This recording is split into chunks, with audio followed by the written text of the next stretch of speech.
الحمد لله رب العالمين والعاقبة للمتقين والصلاة والسلام على سيد الأنبياء والمرسلين وعلى آله وأصحابه أجمعين.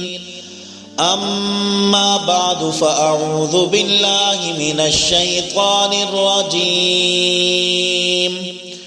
بسم الله الرحمن الرحيم.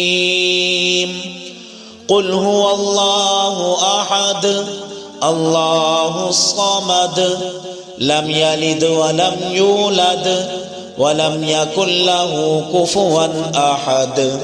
صدق اللہ العظیم.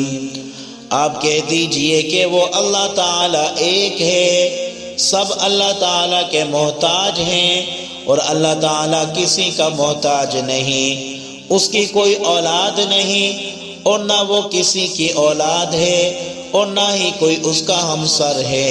تو میرے بھائیوں، اللہ تبارک و تعالیٰ کی کوئی اولاد نہیں ہے. اللہ تبارک و تعالی بیٹوں سے پاک ہے اور بیٹیوں سے پاک ہے.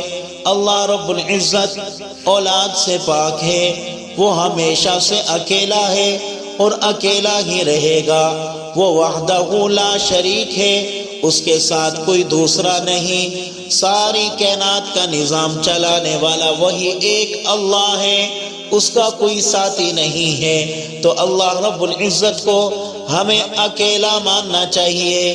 جو لوگ یہ کہتے ہیں اللہ تبارک و تعالیٰ کی نعوذ باللہ اولاد ہے، وہ غلط کہتے ہیں.